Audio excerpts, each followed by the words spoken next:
Good evening friends, कैसे हैं आप लोग। मैं उम्मीद करता हूं आप सभी लोग अच्छे होंगे और घर पर स्वस्थ होंगे। मैं सीए विकास शर्मा आपका अपने YouTube channel CA Vikas Sharma पर आपका स्वागत करता हूं।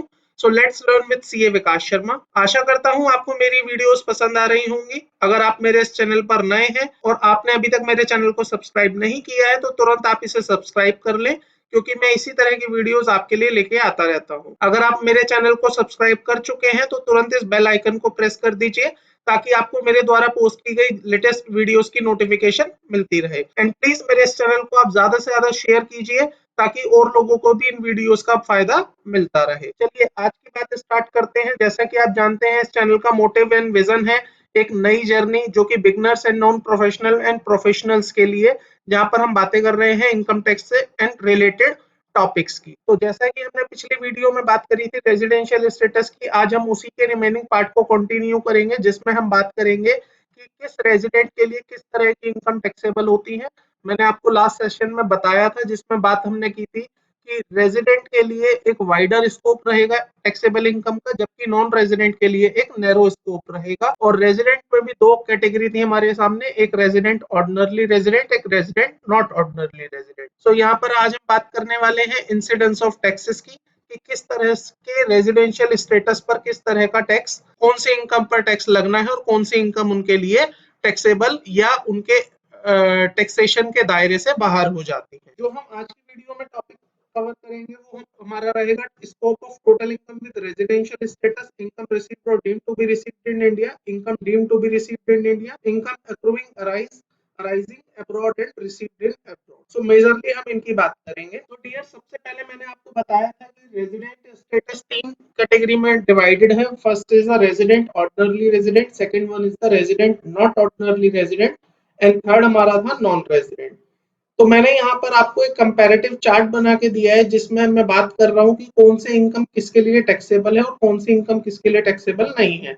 तो अभी आप केवल मेरे को सुनेंगे, यहाँ पर आप ध्यान नहीं देंगे, उसके बाद हम यहाँ से रफ रीडिंग ले लेंगे। सो अभी मैं बात कर रहा हूँ आपसे, मैंने आपको एक बेसिक फंडामेंटल बताया कि रेजिडेंट वाइडर स्कोप में आता है, रेजिडेंट नॉट ऑर्डिनरली रेजिडेंट थोड़ा कम स्कोप में है, और नॉन रेजिडेंट का जो स्कोप है वो बहुत ही ज्यादा नैरो है, मतलब उनकी कुछ लिमिटेड इनकम ही है which we are going to tax. So सबसे पहले हम बात कर लेते हैं उस पॉइंट की जो तीनों के लिए एप्लीकेबल है। See, I am saying, I am talking about that point which is applicable for all irrespective of their status. Means अगर वो आर ओ आर है तब भी उनके लिए टैक्सेबल है, अगर वो आर एन ओ आर है तब भी उनके लिए टैक्सेबल है, अगर वो नॉन रेजिडेंट है तब भी उनके लिए टैक्सेबल है। सो फर्स्ट पॉइंट मैं यहाँ बात करने वाला हूँ income accruing, arising in India or deemed to be accrue or arise in India, whether received in India or outside India. It means हम बात कर रहे हैं एक ऐसी इनकम की जो इंडिया में अक्रू हुई है या इंडिया में अराइज हुई है।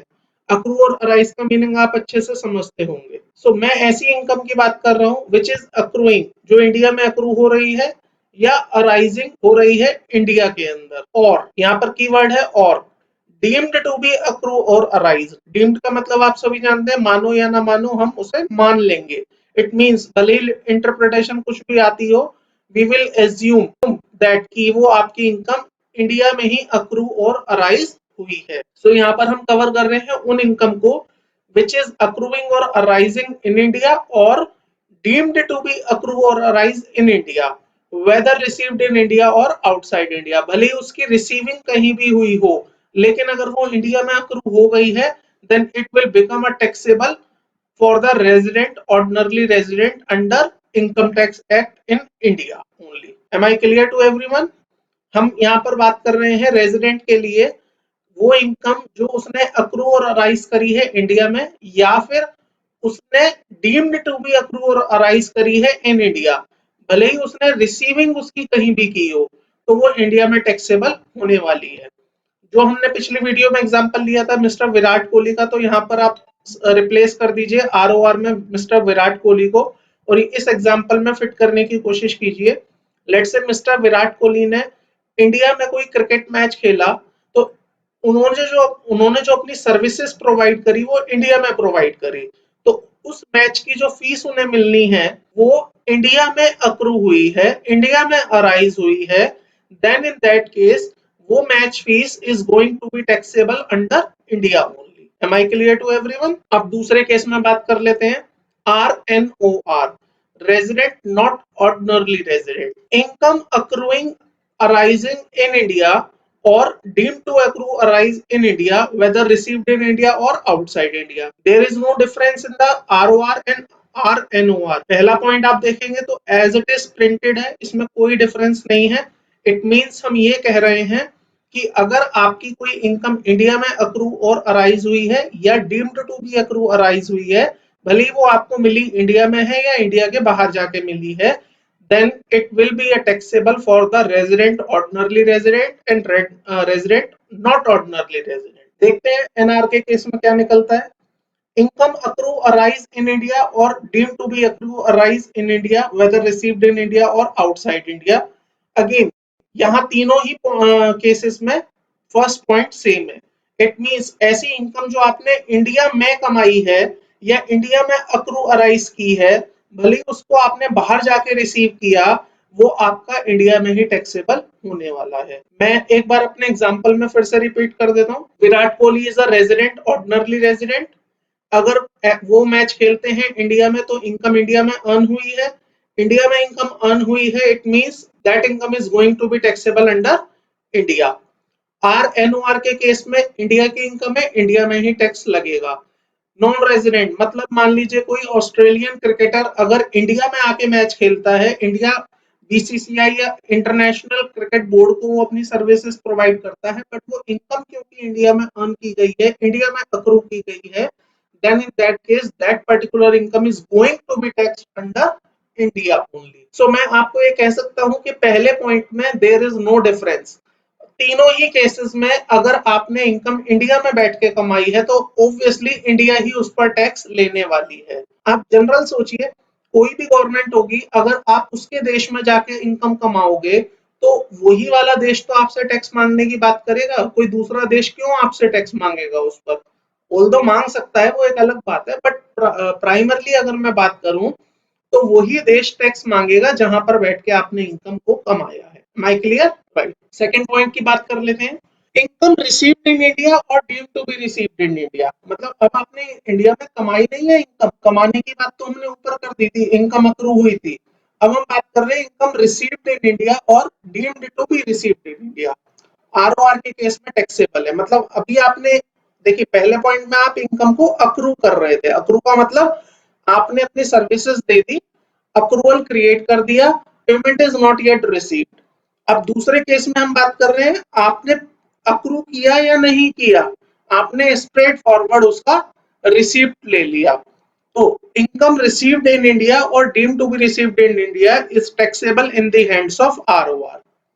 RNOR के केस में बात कर लेते हैं, इनकम रिसीव्ड इन इंडिया और deemed to be received in India is again taxable in the hands of RNOR। तीसरे केस में क्या लिखा हुआ है, इनकम रिसीव्ड इन इंडिया और deemed to be received in India is again taxable in the hands of NR। It means sir अभी तक जो हमने पढ़ा उससे हमें ये क्लियर हो गया कि पहला पॉइंट बात करता है इनकम अक्रू और अराइज करने की, दूसरे पॉइंट में हमने पढ़ा इनकम को रिसीव या डीम्ड टू बी रिसीव्ड करने की इंडिया में ही। तो इन दोनों पॉइंट्स में कोई डिफरेंस नहीं निकला, चाहे केस ROR का हो, चाहे RNOR का हो, चाहे वो नॉन रेजिडेंट का केस हो। तो तीनों ही केसेस में that is going to be taxable under India in all three cases. Am I clear to everyone? Right. अब हम बात करते हैं थर्ड पॉइंट की, जहां पर डिफरेंस आएगा, जो हमारा समझने वाला एनालिसिस का पॉइंट होगा। देखिए पहले दो पॉइंट वेरी मच क्लियर है, आपने इंडिया में इनकम अर्न करी है या इंडिया में इनकम रिसीव करी है, आप इंडिया में ही टैक्स देके जाओगे, भले ही आप रेजिडेंट ऑर्डिनरली हो, भले ही रेजिडेंट नॉट ऑर्डिनरली हो, भले ही आप रेजिडेंट नॉन रेजिडेंट वाले हो। क्लियर?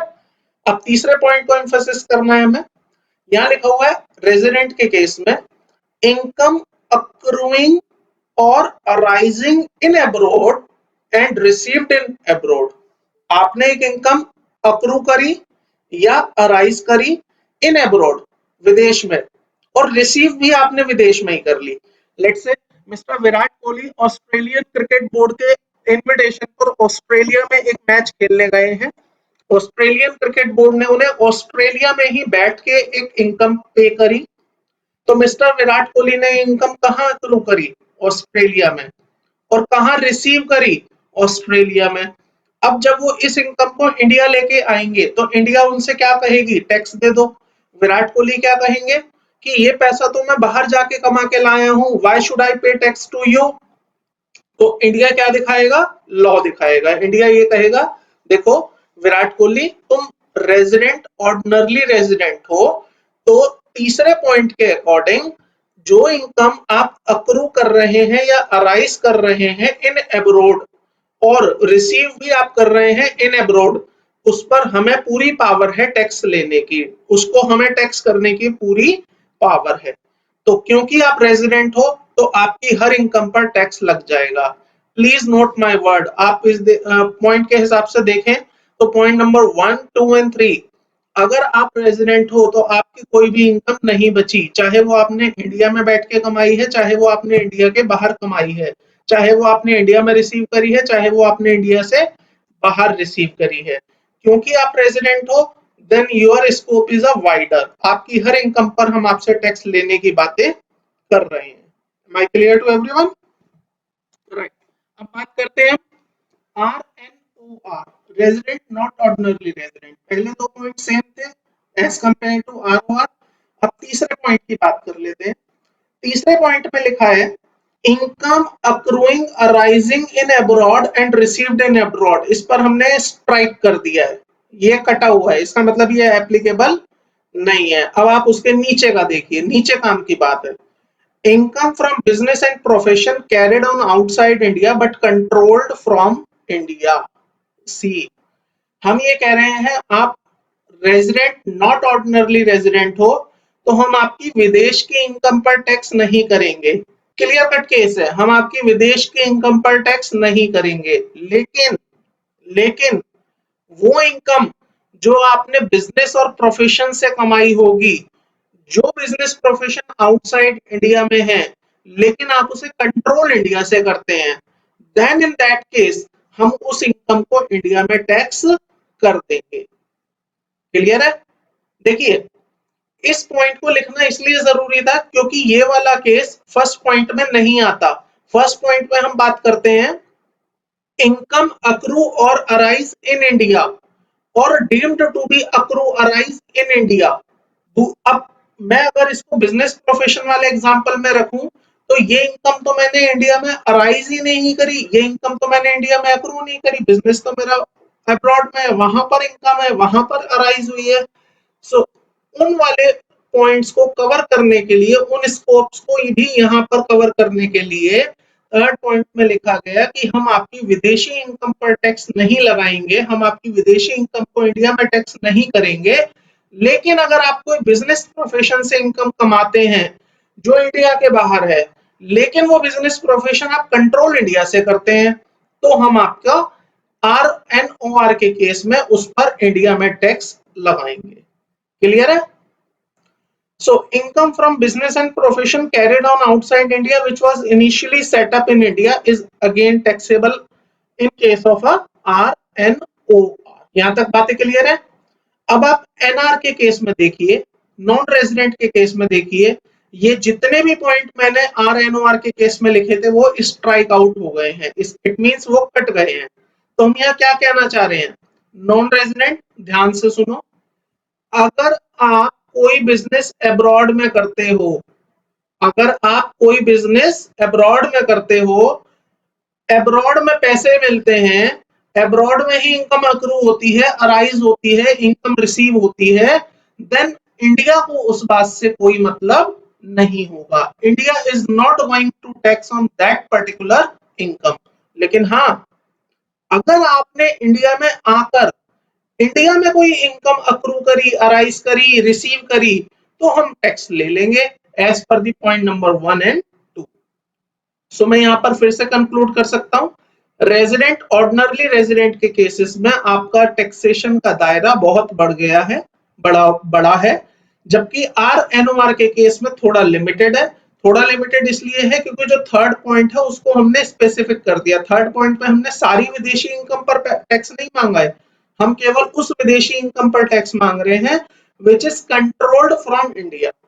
और नॉन रेजिडेंट के केस में हमने विदेशी इनकम को टच ही नहीं किया है।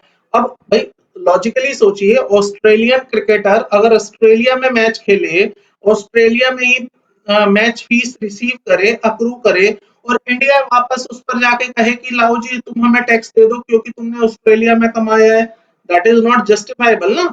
इसलिए नॉन रेजिडेंट का स्कोप हमेशा नैरो है। नॉन रेजिडेंट केवल वो इनकम पर टैक्स देगा जो उसने हमारे देश में आके कमाई या रिसीव की होगी, जबकि रेजिडेंट हमारे देश में बैठ के जो कमाएगा वो भी, बाहर जाके कमाएगा वो भी, उन सभी इनकम पर टैक्स देगा। क्लियर है यहां तक बातें? ओके, कुछ पॉइंट्स हमें ध्यान रखने होंगे, बहुत इंपॉर्टेंट पॉइंट है, खास तौर पर आप देख लीजिएगा। It must be noted that, आप बिल्कुल ये नोट कर लें, that income which has been taxed on accrual basis, जो इनकम एक बार अक्रूवल बेसिस पे टैक्स हो गई, can not be assessed again on received basis, it will amount to be a double taxation. Very much clear है सबको? हम ये कह रहे हैं कि अगर आपने कोई इनकम एक बार अक्रूवल बेसिस पे टैक्स कर दी है तो जब वो दोबारा रिसीव होगी तब आप उसे टैक्स नहीं कर सकते। देखिए पीछे हमने क्या लिखा था, फर्स्ट पॉइंट में आरओआर के केस में देखिएगा, फर्स्ट पॉइंट में हमने लिखा था कि इनकम अक्रू आपका टैक्सेबल है, दूसरे पॉइंट में हमने लिखा है इनकम रिसीव भी टैक्सेबल है। अब लॉ क्या करेगा, लॉ पहले अक्रूवल के बेसिस पर उसको टैक्स कर देगा, कहेगा जी आपको इनकम अक्रू हो गई है आप टैक्स दे दो। अब वो अक्रूवल 2 दिन 4 दिन बाद, कुछ टाइम बाद जब मुझे फिर रिसीव होगा तो इनकम टैक्स फिर से आके कहेगा लाओ जी इस पर टैक्स दे दो क्योंकि अब आपको ये रिसीव हो गई है। तो ऐसा नहीं होगा क्योंकि ये डबल टैक्सेशन हो सकता है, इवन हो ही जाएगा।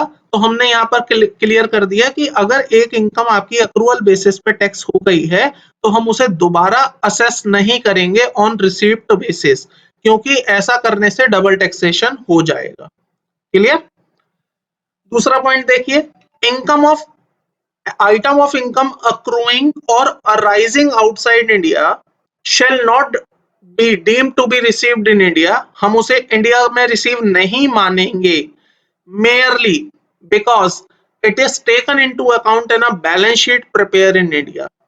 Let's say मैं इंडिया में बैठ के कोई बैलेंस शीट बना रहा हूँ, कंसोलिडेटेड बैलेंस शीट बना रहा हूँ जिसमें मैंने एक फॉरेन की इनकम को, अब्रॉड की इनकम को अपने बैलेंस शीट में प्लॉट कर लिया, प्रॉफिट एंड लॉस या बैलेंस शीट में मैंने उसको डाल दिया, फाइनेंशियल स्टेटमेंट में मैंने उसको कवर किया। तो जस्ट मेरे फाइनेंशियल स्टेटमेंट में उस चीज का डिस्क्लोजर आ गया या वो नंबर रिपोर्ट हो गया, दैट डज नॉट मीन कि वो मेरी इनकम बन जाएगी as per the income tax act और इनकम टैक्स लॉ। क्लियर? तो केवल फाइनेंशियल्स में इंपैक्ट ले लेने से उसको इनकम मानना गलत हो जाएगा। इनकम मानने के लिए there are so many other fundamental principles, तो फाइनेंशियल स्टेटमेंट्स को ही जस्ट बेसिस ले लेना गलत होगा। Am I clear to everyone till now? Okay. तीसरे पॉइंट में हम बात कर रहे हैं, once an item of an income is included in the SSC's total income and subjected to tax, एक बार मैंने कोई एक पर्टिकुलर इनकम किसी एक एसएससी की इनकम में असेस कर दी, इंक्लूड कर दी एंड उसको टैक्स भी कर दिया on the ground of its accrual और डीम्ड अक्रूवल और रिसीप्ट, मतलब चाहे मैंने अक्रूवल के बेसिस पे आपको टैक्स कर दिया, चाहे डीम्ड अक्रूवल के बेसिस पे टैक्स कर दिया, या मैंने रिसीप्ट के बेसिस पे टैक्स कर दिया, बट मैंने एक बार आपको टैक्स कर दिया। It cannot again be included in the person's total income and subjected to tax either in the same or in a subsequent year on the grounds of its receipt. ये पहला वाला point है, उसी को मैंने explain करके यहाँ लिखा है। पहले पॉइंट में हमने बोला कि अगर इनकम एक बार आपकी इनकम में जुड़ गई, अगर कोई आइटम एक बार मैंने आपकी इनकम में जोड़ दी on the basis of accrual, deemed accrual और रिसीप्ट, कुछ भी हो सकता है, तो मैं उस इनकम को दोबारा आपकी इनकम में, मैं पर्टिकुलर उस आइटम को दोबारा आपकी इनकम में नहीं जोड़ूंगा और ना ही मैं उस पर टैक्स लगाऊंगा जब वो एक्चुअल में मेरे को रिसीव होगी, वेदर एक्चुअल और डीम्ड, चाहे वो एक्चुअली में रिसीव हुई चाहे वो डीम्ड टू बी रिसीव्ड हुई। क्लियर है? इसका मैं आपको एक एग्जांपल दे सकता हूं। एक चैप्टर पढ़ेंगे हम, इनकम अंडर हेड सैलरी। तो सैलरी में फंडामेंटल प्रिंसिपल यही होता है, salary is taxable on received और due whichever is earlier. तो मान लीजिए कोई सैलरी मेरे को रिसीव एडवांस में हो जाती है तो मैं उस पर टैक्स पहले दे दूंगा, भले ही वो ड्यू बाद में होती है। दूसरा केस, कोई सैलरी मेरे को ड्यू तो हो गई लेकिन अभी मिली नहीं है, then I need to pay tax on due basis, because law में लिखा है विच एवर इज अर्लियर। लेकिन मान लीजिए वो वाला केस जहां पर मैंने ड्यू बेसिस पे टैक्स पहले दे दिया है और सैलरी मुझे बाद में मिली है, तो जब वो एक्चुअल में मुझे सैलरी मिलेगी, I will not going to pay tax again on the basis of receipt of salary. Clear है? एक ही बार टैक्स देना है, जो पहले हो गया उस पर आपने दे दिया, दोबारा उस पर आपको टैक्स नहीं देना है। क्लियर है हम यहां तक? कुछ एग्जांपल से समझ लेते हैं। इनकम रिसीव्ड और deemed to be received in India क्या होती है? Receipt of income refer to only the first occasion where the recipient get the money under his control।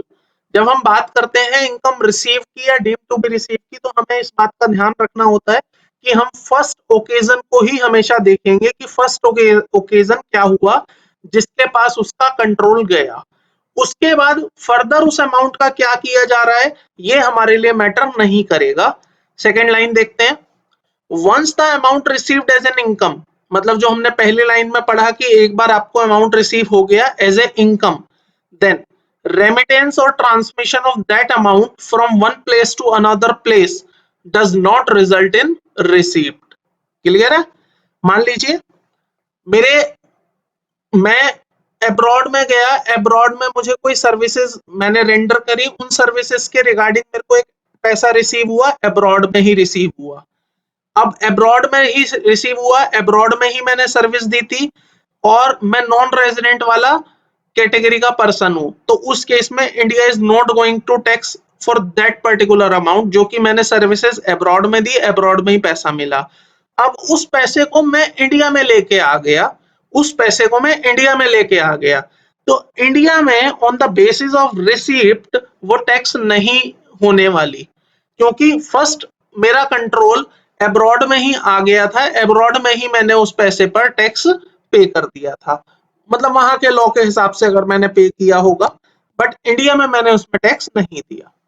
Example है कुछ, mister Ram has one property in Singapore, Ram के पास एक property है Singapore में, and rent of such property directly received in India, उसका जो किराया है वो सीधा इंडिया में आ जाता है। Then in such case rent income would be treated as income received in India and taxable for all cases। क्यों ये सभी के केसेस में टैक्सेबल होगी? पॉइंट नंबर टू के हिसाब से, पॉइंट नंबर टू क्या कहता है? any income received or deemed to be received in India is taxable in all cases, whether it is a resident, ordinarily resident, resident not ordinarily resident and non-resident। दूसरा example लेते हैं, mister Ram has one property in Singapore, उसकी Singapore में एक property है, and rent of such property received in Singapore, वो Singapore में ही receive हो गई। सो देखिए इनकम अर्न कहां हुई? सिंगापुर में, रिसीव कहां हुई? सिंगापुर में। तो ये नॉन रेजिडेंट के केस में टैक्सेबल होगी? बिल्कुल नहीं होगी। RNOR के केस में टैक्सेबल होगी? बिल्कुल नहीं होगी, because it is not controlled from India. Resident ordinarily resident के केस में टैक्सेबल होगी? यस, क्योंकि लिखा है तीसरे पॉइंट में इनकम अर्न इन अब्रॉड और रिसीव्ड इन अब्रॉड, दोनों ही सिचुएशन में ROR को टैक्स इंडिया में देना पड़ेगा। तो हमारे एग्जांपल में लिखा था प्रॉपर्टी सिचुएटेड है सिंगापुर में, रेंट मिला सिंगापुर में और बाद में उसको इंडिया रेमिट कर दिया गया। तो बाद में अगर इंडिया रेमिट किया गया, इस बेसिस पे इंडिया में टैक्स नहीं लग रहा। इंडिया में जो टैक्स लग रहा है वो इसलिए लग रहा है बिकॉज वो रेजिडेंट ऑर्डिनरली रेजिडेंट के केस में सभी इनकम पर टैक्स लगाया जाता है। कंक्लूजन देख लेते हैं, in such case rent income would not be treated as income received in India and taxable for ROR only. ये केवल ROR के लिए टैक्सेबल होने वाली है, बाकियों के लिए नहीं होने वाली। Income deemed to be received in India क्या होता है? हम एक इनकम को कैसे कहेंगे कि ये deemed to be received in India है? देखते हैं। All SSC are liable to tax in respect of income received or deemed to be received by them in India during the previous year, irrespective of their residential status and place of its accrual. Example, if a provident fund is maintained in India, amount credited to such provident fund being maintained in India is treated as income received in India and thus taxable in all three cases. देखिए, अगर कोई person है जिसका provident fund India में है, अब India में वो प्रोविडेंट फंड होगा, उस पर जो भी पैसा क्रेडिट किया जाएगा वो इंडिया में ही रहेगा, इंडिया के बाहर तो जा नहीं रहा वो प्रोविडेंट फंड। तो उस केसेस में हम ये मान लेंगे, मैंने बताया था डीम्ड का मतलब होता है मानो या ना मानो, मान लिया जाएगा। तो हम मान लेंगे कि ये पीएफ में जो अमाउंट क्रेडिट हुआ that is the income deemed to be received in India and thus taxable in all three cases, चाहे वो ROR है, चाहे वो RNOR है, चाहे वो नॉन रेजिडेंट है। Clear? The service may be rendered by the employee in India or outside India, but the amount credited to PF being maintained in India would always be taxable. मैंने आपको बताया भाई, आप service कहीं भी दे रहे हो लेकिन आपका पीएफ तो इंडिया में ही एग्जिस्ट करेगा ना, वो तो कहीं उठ के जाएगा नहीं। ऐसे में वो इंडिया की ही इनकम डीम्ड कर ली जाएगी। Interest on PF maintained in India is also to be treated as income received in India and hence taxable in all three cases. Similarly, अगर PF पर इंटरेस्ट मिलेगा वो भी आपका इंडिया का ही डीम्ड इनकम माना जाएगा और इंडिया में ही टैक्सेबल होगा। इनकम अक्रू और अराइज आप abroad and received in abroad, आप सभी जानते हैं, हम ऑलरेडी डिस्कस कर चुके हैं। अगर आपने कोई इनकम अब्रॉड में अर्न करी है और अब्रॉड में ही उसको रिसीव किया है, तो ROR is only the person who is paying liable to pay tax on that income. Non resident और RNOR उनसे एग्जेम्प्टेड है, वो उस इनकम पर इंडिया में टैक्स नहीं देंगे। Am I clear to everyone? So dear, यहाँ पर मेरा टोटल फंडामेंटल था ये समझाना कि कौन सी इनकम ROR के केस में टैक्सेबल है, कौन सी इनकम RNOR के केस में टैक्सेबल है और कौन सी इनकम NR के केस में टैक्सेबल है। एक बार क्विकली रिवाइज कर लेते हैं। इनकम जो आपने इंडिया में अक्रू या अराइज करी या डीम्ड टू बी अक्रू और अराइज करी, ये तीनों ही केसेस में टैक्सेबल है, चाहे आप ROR, चाहे RNOR, चाहे आप NR हैं। इनकम रिसीव्ड इन इंडिया और deemed to be received in India तीनों ही केसेस में टैक्सेबल है, इररिस्पेक्टिव ऑफ योर स्टेटस। फर्क है तीसरे पॉइंट में, ROR के केस में लिखा हुआ है इनकम अक्रू और अराइज और deemed to be accrue arise और रिसीव्ड इन अब्रॉड, मतलब इंडिया के अब्रॉड में आपने इनकम कमाई और अब्रॉड में ही आपने रिसीव कर ली, देन ROR इस इनकम पर टैक्स देगा। लेकिन RNOR इस पर टैक्स नहीं देगा जब तक कि वो बिजनेस और प्रोफेशन की इनकम हो और वो बिजनेस प्रोफेशन इंडिया से कंट्रोल होता हो, और नॉन रेजिडेंट तो उस पर देगा ही नहीं। नॉन रेजिडेंट के लिए तो वो प्योरली एग्जेम्प्टेड है as per the Indian income tax law. उसकी कंट्री के लॉ क्या कहते हैं वो उसका कॉल है, that is not our call. So dear, आज के सेशन में इतना ही है। नेक्स्ट वीडियो में मैं आपको मिलूंगा इनकम अंडरहेड हाउस प्रॉपर्टी के साथ, जिसमें हम बात करेंगे हाउस प्रॉपर्टी के प्रोविजंस के बारे में। हम समझेंगे कैसे हाउस प्रॉपर्टी में इनकम कंप्यूट की जाती है, and that is going to be our first head. मैंने आपको बताए थे 5 हेड होते हैं इनकम के, तो वो एक हमारा पहला हेड होगा जहां से हम स्टार्टिंग करेंगे to compute the taxable income under head house property. वहां पर मैं आपको समझाऊंगा जो मैं उस दिन आपको बोल रहा था कि we have to convert real income into taxable income. तो जब मैं हाउस प्रॉपर्टी का हेड स्टार्ट करूंगा तब आपको मैं एक एग्जांपल दिखाऊंगा जिसमें हमारे को रियल इनकम पता होगी, जो आप सभी को पता होनी चाहिए, दिखेगी, और हम उसको इनकम टैक्स के प्रोविजंस के अकॉर्डिंग जो हाउस प्रॉपर्टी में डिफाइंड है उसके according we will convert that income into the taxable income. Clear?